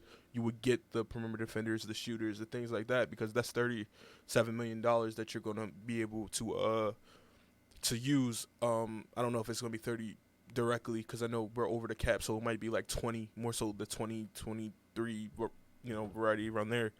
Um, Yeah. and then Harden is a big question mark in terms of, is he going to accept the player option? Is he going to opt in? Nobody knows. He has nothing but time until he makes that decision. Well, So I think he opts in. yeah, last He big doesn't payday, he doesn't really have any reason to opt out. not opt in. Yeah, Yeah. Because even if he doesn't get the extension, if he opts in and plays out the last year, we are still the team that offers him the most money out of anybody anyway. yeah. I mean, So and I think you said this. I don't know if it was you or did I hear it somewhere, where it's like this is a contract year. yeah, yeah, If he wants that ever again, he's gonna have to show the fuck out. yeah. Cause you If he you opts if he opts in, this is a contract year. But see, this is why I said he has to opt in. Because if he opts out, that means he's a free agent. And you don't want this year that just passed to be your contract year. yeah yeah, Like you don't want that to be the last thing that people saw of you. and that's more so what I was saying is like you gotta ball out now. Yeah. You got to listen. Get yourself in the best shape. Hit Yep. up Joel. Ask Joel what's his chef name. Yep. Hit up Drew Hanlon. They fucking his trainer came I would out. even go to Danny before I go to Joel because Danny's older. So it's like Yeah, you know what it's like to be older and have to get in shape. yeah, Joel's 27, 28. yeah. I think 28. About to be 28. So it's like He he's just turned 28. so he's like he's it's probably a little easier for him to get in shape than 33-year-old James But I will Harden. also who's throw got in the multiple fact that surgeries. he is a big man. Exactly. Well, that's true. But he's getting in a different kind of shape though. He's not running and cutting and like Mhm. making the same explosive maneuvers on a regular basis that James Harden is. So back to what you said, James Harden is obviously a gigantically a better fit than Ben Simmons ever was, just because he can Oh, shoot yeah. the ball. He has the threat of shooting the ball. Just because of that Yeah. alone, he's way better fit. Uh, then Ben Simmons, I really don't like to say his name. I don't like saying his name, but I want him to just move off the ball more. Because a lot of times, James, I want everyone to move off the ball more. It was just like Right. I was so, I guess, spoiled with JJ that I'm like, why aren't people moving off the ball? Like, why when Yeah. Joel gets doubled, why is no one going towards him? They're just standing still. I need him because just the threat, like I said, the threat of him still exists. It still exists. You still have to play up on James Harden. So I just need people to fight, a little bit more. Just move. So I wanna explain really quick. So I put together a little short like off season, my ideal off season for the 76ers. Cool. So first off, you do not offer James Harden the max extension. Not at all. That's the first thing that you need to establish. You go to James, you say, "Hey, we're not offering you the max extension." You have two options. You can opt into your contract, play your ass off, and then we'll talk next season. No, we'll talk next off season about your money. Or you can take an extension, but it's not going to be the max extension. It's going to be a team friendly, maybe 29 million a year over 4 years, Mm-hmm. right? And Because again, he still has value. Like if James Exactly. Harden went into or free it'll agency, or it'll be a situation where there's kickers. yeah, We make the finals. Here's your kind of like extra. what we did with Al Horford, that he's definitely getting the benefits of right now. Exactly. We make the finals. Here's your extra 5 million. Yeah. Right, like something like that. Okay. Now, if he decides to take that, great. If he decides not to take it and he opts into his contract, well, I'm sorry. If he takes an extension, This you would be pretty much next just year have though, to. so it would be over, right? No, this is this year Okay. because right now he has the decision to opt in or opt out. So if he opts out, he's a free agent. If he Yes. opts in, he can play his last year, or we can offer him an extension now. But the extension, because the extension always comes the year before you're available. You have the option to extend a player up to a year before they And become a we free we agent. still have his bird rights from Houston, so Exactly. yeah. So here's what I would say. You can take the team friendly extension, maybe 20, 28, 29 million a year with more loaded on the back end or something like that. Or with kickers, like if we make the finals or Yeah. you make All-Star game or you get MVP or something like that. If he decides he doesn't want to do that and he wants all of his money, I'll say, okay, opt into your last year. And then from there, this is the Sixers plan. Right. Cuz I at the same time you don't want Joel to keep waiting. exactly. You don't want to keep waiting, and I feel like the thing that scares me about the thing that scares me about the whole thing is that I feel like we're catering to James Harden way too much. Right. So With so yeah, here's the what the plan would be if he decides no, I want all my money and he opts into his last year, which is probably what he'll do. yes, Because I think he's still in that phase where like kind of like Melo was a couple years ago. It's like I'm still a star. I want all of my money. I want to be a starter and like all this like all that. I don't think he recognizes his slippage as well as everybody else. So if he decides that he wants all of his money, he opts into his last year. Here's the plan. My ideal plan. You would trade Danny Green, Charles Bassey, Jaden Springer, and 3 second-round picks to the Thunder.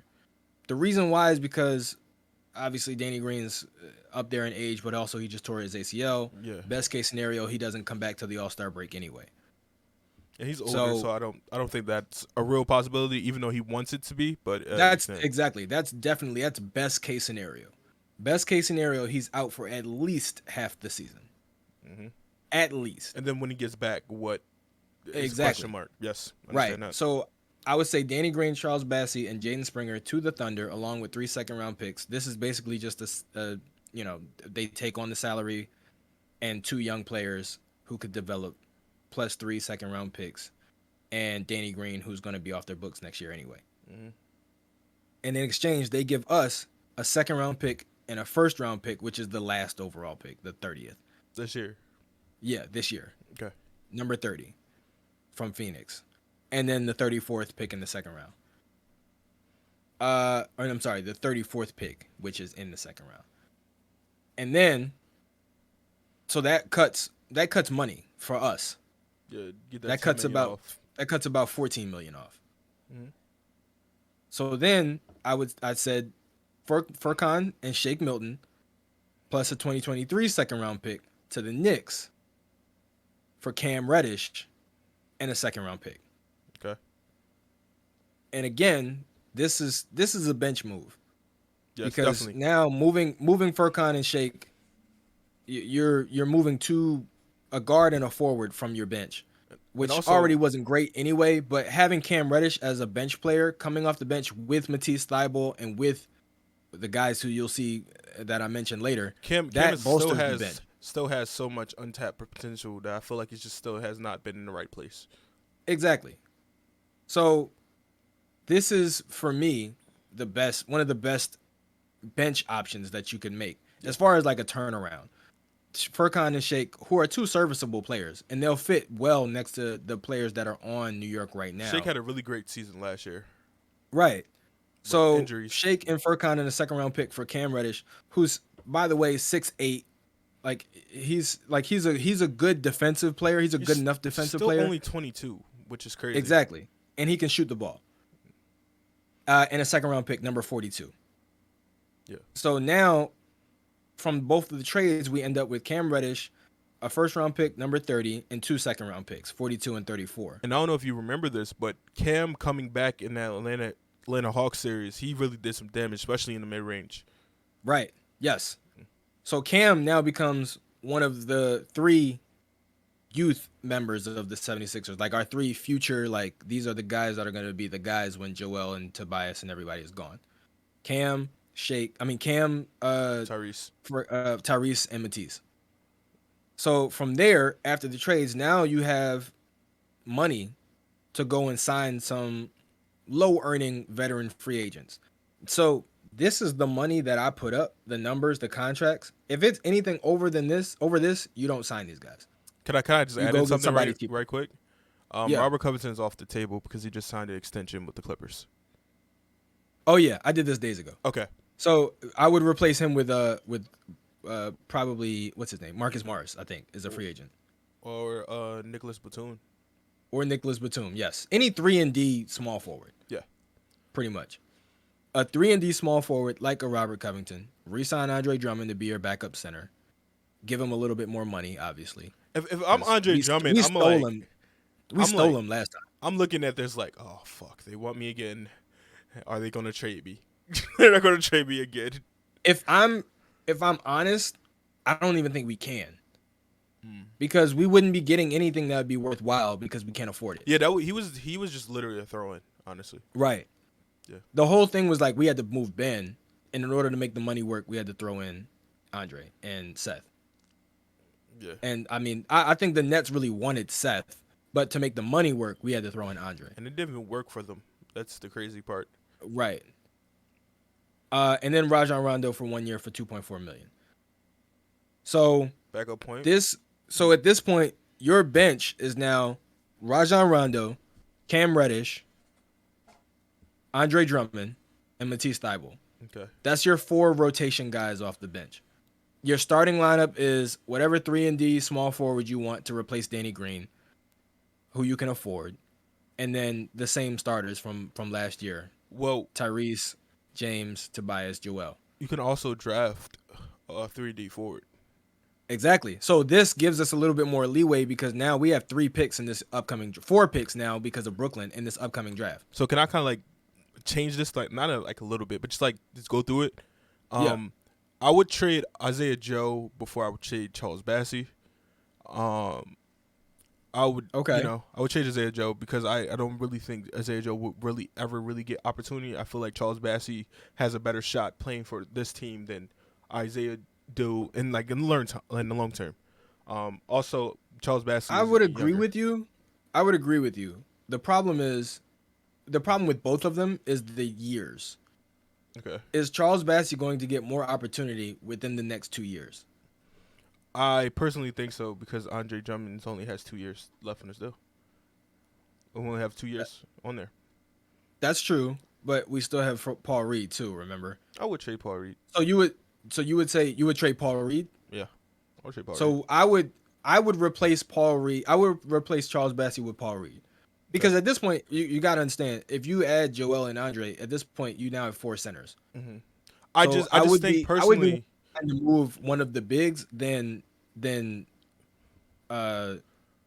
what's his name? The shooter. The shooter? The guy that you mentioned. George Niang? Oh, God, no. What are you talking about? Isaiah Joe. Because he's a shooter. And that's really the only reason. I would also go to the fact that if say Charles Bassey shows that he can play, right? And like he has shown that he can play. He hasn't stepped up in some big moments where we had COVID. He did step up. I would say Charles Bassey could fit next to Andre Drummond better than a Paul Reed if push came to shove. Yeah.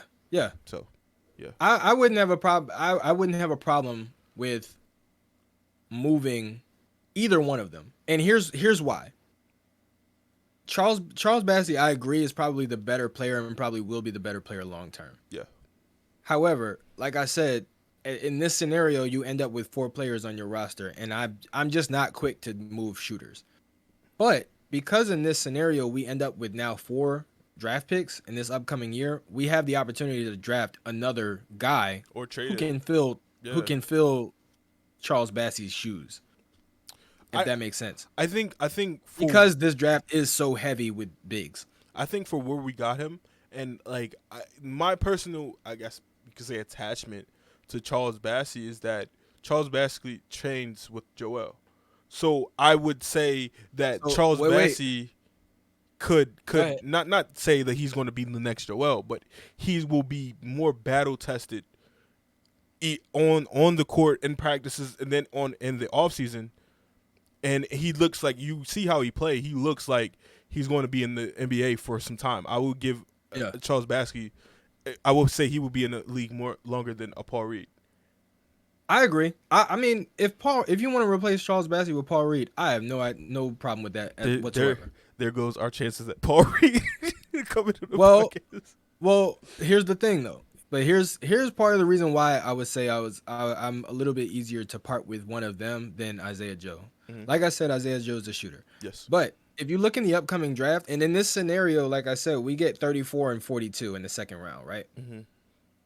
We get number 30. We also have 24 from, or 23, excuse me, our own pick. Yes. So we could package 30 and 24, 23 and maybe try and get Nikola Jovic. Who knows? But That's crazy that he has the same, damn near the same name. I know, and he would be a Sixer, which is crazy. But 34 and 42. Look who's projected to go 34. Look at who's projected to go 35 right after 34. You see Christian? Yeah, 7 foot. Yep. Christian Coloco is the 7-foot center from Arizona. Well, he's not from Arizona. He plays for Arizona. Yeah. 7 foot, 221 pounds, 21 years old. Right, 17 points per game, 10.3 rebounds, 2 assists. Look at his blocks. 3.9 blocks per game, And then 1.1 blocks per game. steals. 1.1 And steals 1.1 kinda really steals. catch my Look. eye. So these are his per 36 numbers. But guess where Christian Coloco is from? So look at this is all the positive and negative. Yeah, it's still up. Draft So it has the age. strengths and weaknesses. The only weakness is age, right? Because he's 21. Who cares? We were a team Exactly. that wants it now. Yeah. Exactly. So here's the thing. Guess where Christian Coloco is from? Oh. Okay. Okay.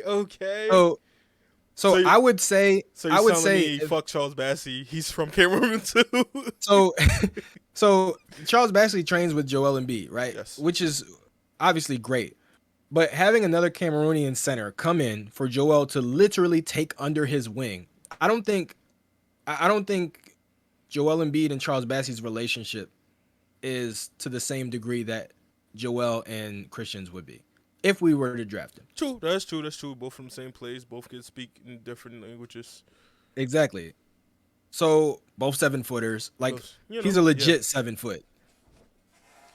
So and then on top of that, we still have 42. We still have 30 and 23. 30 is Jake LaRavia from Wake Forest, Number 6'8" small 26 forward. right there. Number Huh? 26. Number 26. EJ Liddell. EJ Liddell. I'm telling you. I- He would be the perfect Sixer fit. I like EJ Liddell too. So this gives us a lot of options to fill out the rest of the bench.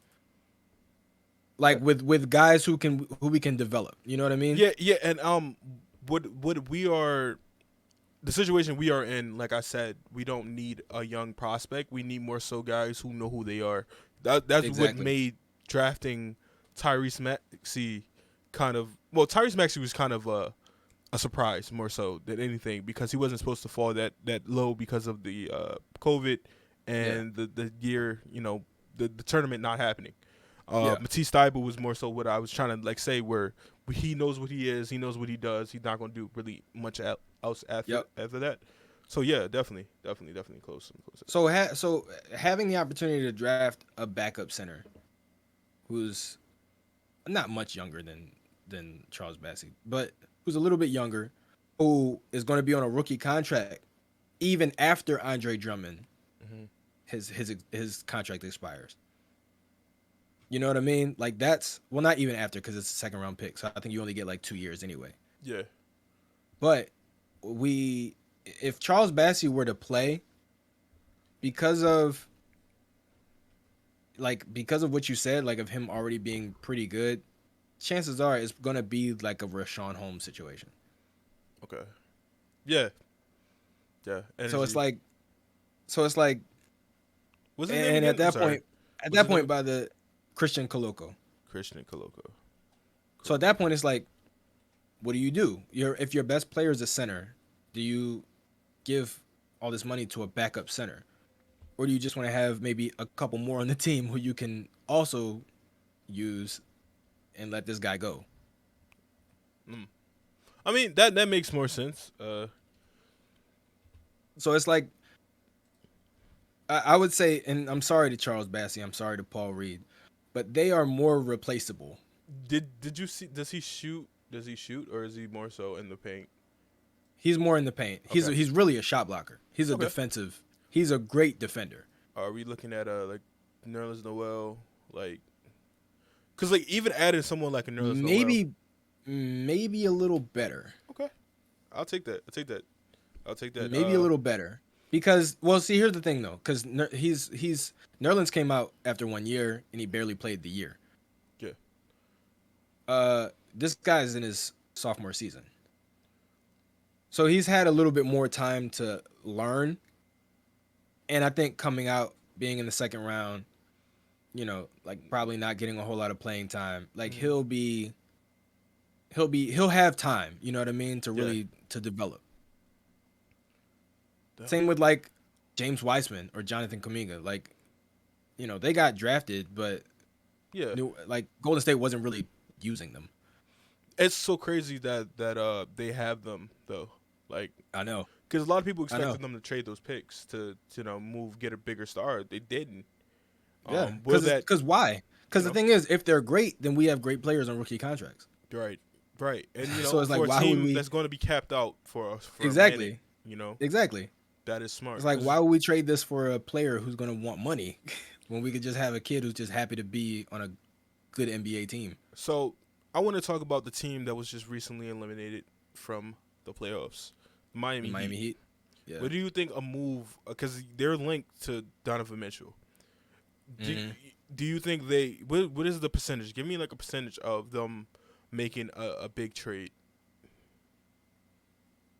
Uh, See, and it's tough because that depends on what you consider big. I mean Because Donovan Mitchell. Donovan Mitchell's big. Yeah. Kyle Lowry was also a big trade. Mm.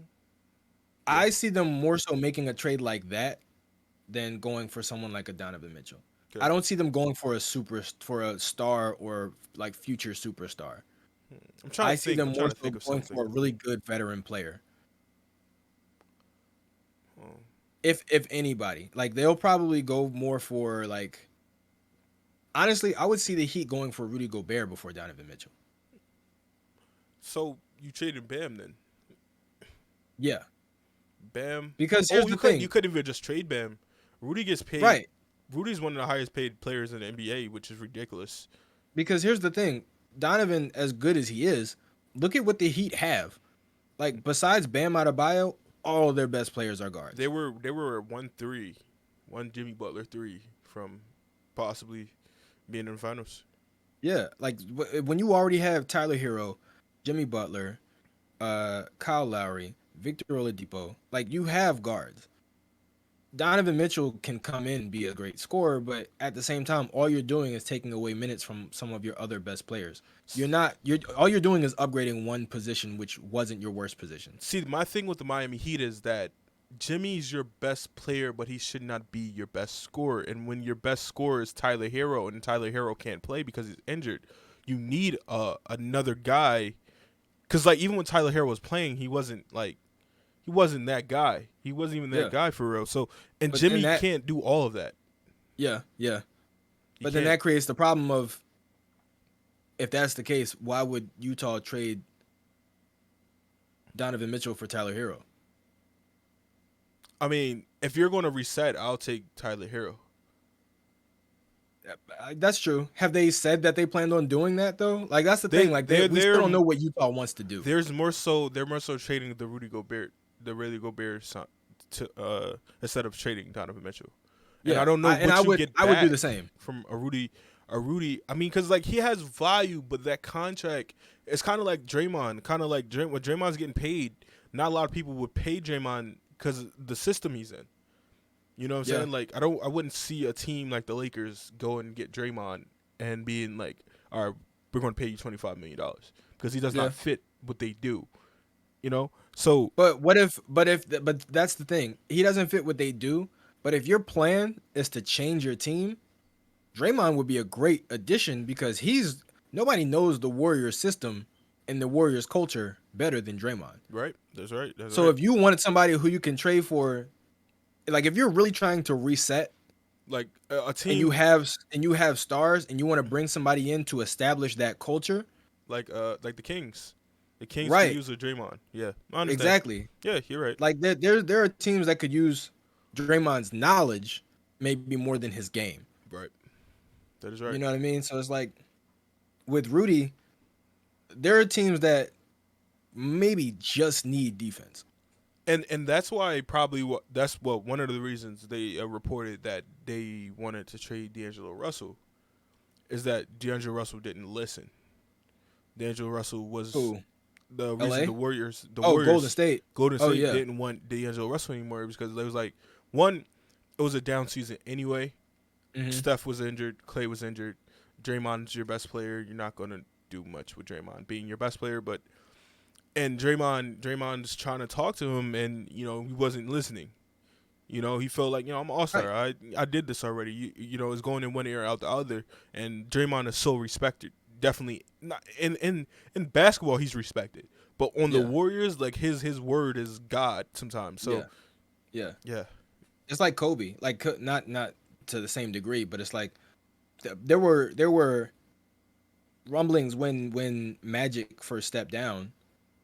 There were rumblings that part of the reason why Magic's authority wasn't taken as seriously was because Kobe had a better relationship. Like even Rob though he was Pelinka, yeah, retired, even though he was retired, Rob Kobe Pelinka liked was Rob his Pelinka agent. more than Magic. Yeah, Rob Pelinka was Kobe was like Kobe's Rob's agent. the guy. Kobe Yeah, was like Rob's the guy, because they were talking and Jeannie about Buss was like okay, Kobe. Kobe wanted the team.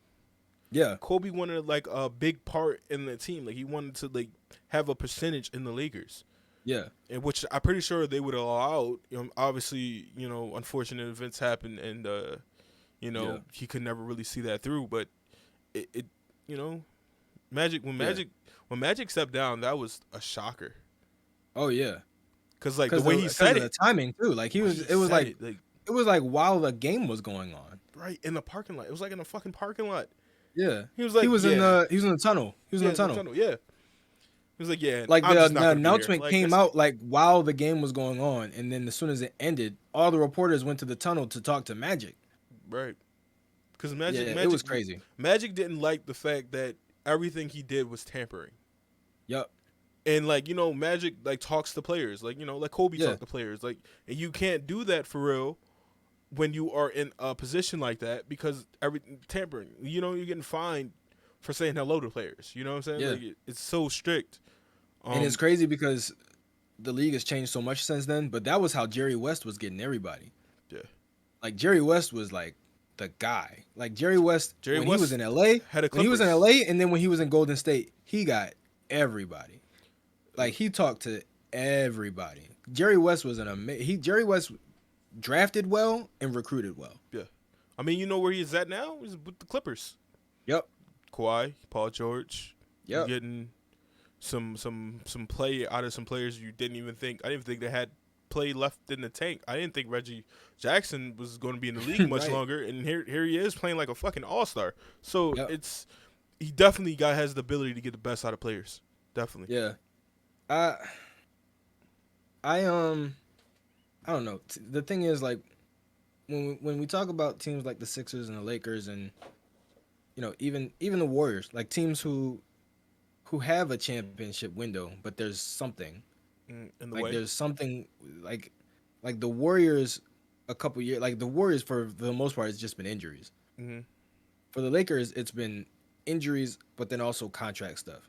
For us it's been like oddly on the court stuff, Mm-hmm. but it's been Off the court weird stuff, on I the would court. say. It's been weird on the court stuff. Like Off the court, mostly. like your point guard won't take a shot in the fourth quarter. Point guard won't But show he's up. been an all-star all year.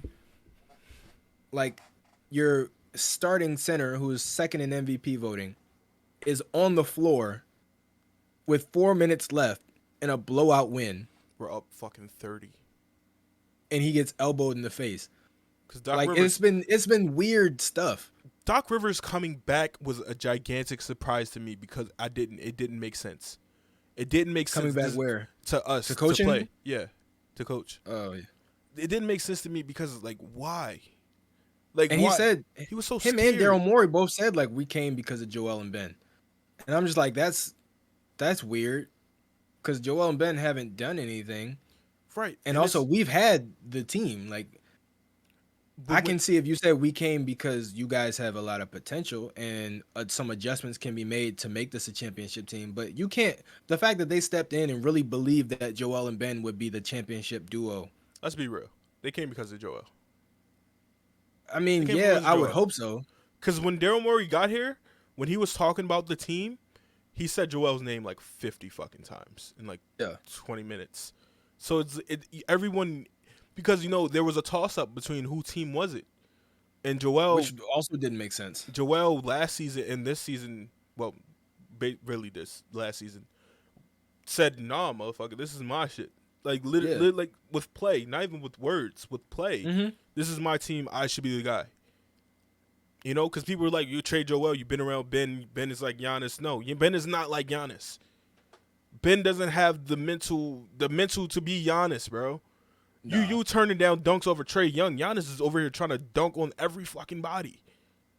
Giannis is over here dunking on Jared Allen. You're scared to dunk. You're scared to dunk on Trae Young because you're scared to get fouled. Did you see what Trae Young said about it on JJ's podcast? He defended him. I don't. He was like, I think he just saw a red jersey and he thought it was somebody else, and he thought he was about to get blocked because he wasn't in great position. He had his back to the basket. Yeah, but it doesn't matter. Like you're 6'10", and you're right there. The craziest thing is that this fucking season, Joel had a play just like that. You know what the fuck he did? He turned around and he fucking dunked it. He fucking dunked it. Like, and it was Trae Young right there. Turned around and just yammed it. Yep. He had to go, that's what this motherfucker should have did. If that motherfucker would have did this, we would have had in this situation. Obviously, Joel's also... light-skinned bitch. Joel's also to blame. Like, I'm not taking none of the shit. One of the games where we blew a lead, Joel didn't score in the last quarter. He didn't score in the fourth quarter. He also had a game like that, but it's like... The only reason why I give Joel a pass ever is because he gets doubled so fucking much. Yeah. And he's almost always playing through pain. Like, he's almost always playing through an injury. And even in that, he still gets doubled. So it's like, that's the only reason why I kind of give Joel a pass, and because he can't pass the ball to himself. Yeah, he can't. Like, he's still the center, which is what everybody was saying before. Like, you guys need a scorer from the perimeter. You guys need a perimeter scorer. You guys need a perimeter scorer. Joel can't be a closer. And it's like, at the end of the day, sometimes in situations like that, you do kind of see it where he's in position, but the player can't make the pass. And it's so crazy that you can't make the pass. Sometimes I'm like, all right, cool. It's not smart to make the pass there. I understand that. All right, repost, let him do it again. Right? Because there's probably somebody fronting him. There's somebody about to play the little passing lanes. You see that. You don't want to make the pass. There's sometimes legit. He calls for the ball. Hand up. Calls for the ball. You're not passing to me. All right, cool. I'm going to reset. And when he goes to reset, when he puts his fucking head down, that's when he make the pass. Yep. When he's not looking. The thing that I hate is that you can see, like we saw it in the Raptors series. Nobody could, like, the reason why Joel's scoring numbers go down at the end of the game is because posting up takes so much fucking energy. You bang it down low, yeah. It takes so much energy that by the end of the game, after you've already posted up 65 times, once you get position and somebody starts pushing on you, the amount of time that you can hold that position starts to decrease lower and lower. Yeah. So if Joel is down low and he does get good position, the longer they take to make that pass, he's getting pushed further and further out the paint. And we're talking about a man with back problems. Exactly. So it's like, you got to be able to make that pass as soon as he turns around and puts his hand up. The best player on our team that can make that fucking outlet pass, that throw-in pass, the dump-in pass, is fucking Matisse Thybulle. Yep. He's the best player to do it because Matisse Thybulle, once he sees it, he gives it to him. He's not trying to angle it or nothing. He's boom, it's you. and he's not thinking about possibly scoring instead. Yeah, and you know, Everybody else, James, Tyrese, Tobias, everybody else is like, or I could just shoot it, right, like, or I could and just drive. Because now they know, like, if I put my hands up to make that pass, the player who's guarding me is sagging off. yeah, And if it's Matisse, he's like, I'm not shooting it either way, you buddy. know, Like, and that's why they really emphasize the Matisse cut yep, because hey, all right, they're gonna be guarded. I'm gonna play up a little bit above the elbow, yep. and they're gonna double me. You're right there under the rim every We time. saw this year they used Matisse Yes, exactly the way that Ben was being used late in yes, games in the and playoffs. that's the They reason put him in the dunker spot. He caught lobs and he just cut backdoor. I think that's the reason they're gonna try to move him. Really? I think that's the reason. Because one, Matisse would have to be your starter. He would have to be. Yeah. In this scenario, yeah, He would yeah, have to be. because they Um, can't afford to get anybody else. Unless you move Tobias, like I still believe in Daryl Morey. I Mm. still believe in him, even though something is telling me not to. I The, still. here's Let me tell you why I kind of don't. Mm, go ahead. Daryl Morey and Elton Brand both seem to be a little bit obsessed with names. Yes, yes, 100%. Like they both seem to be a little bit obsessed with the name. I don't think Even Seth, even though Seth turned out great, the fact that it was Seth Curry, Curry.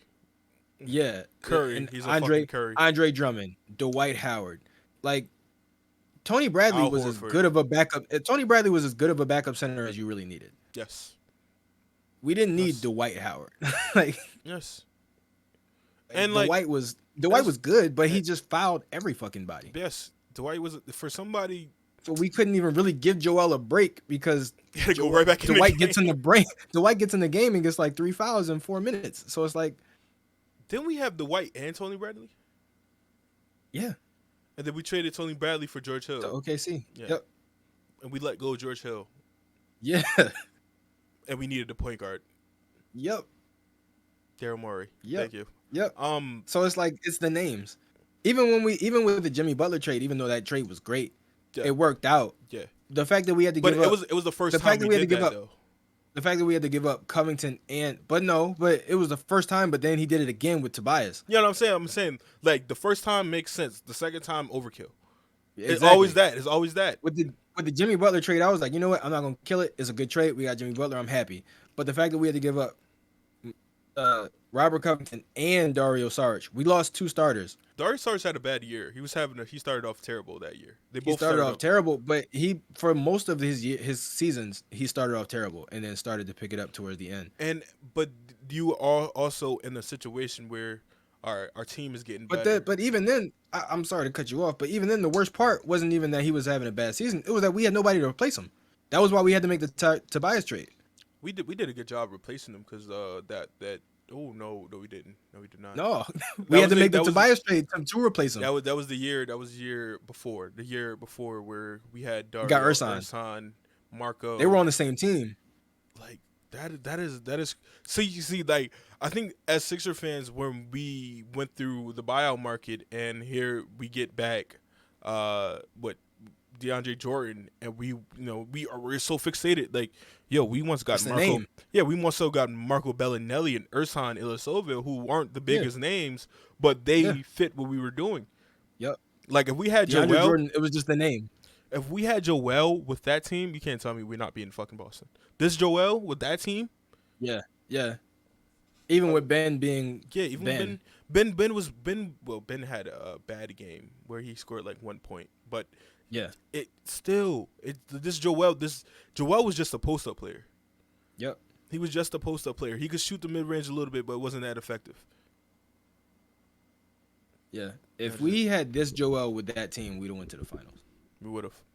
Because even with that team, we beat Cleveland. Like We would beat Cleveland. we beat a lot Oh, of good teams. We won oh my 52 god. games. Like we beat a lot of really good teams. And we came out of nowhere too, because we were Yep, supposed to be like eighth seed, yep. 7th seed, and we were until that halfway point, and then we just picked it up.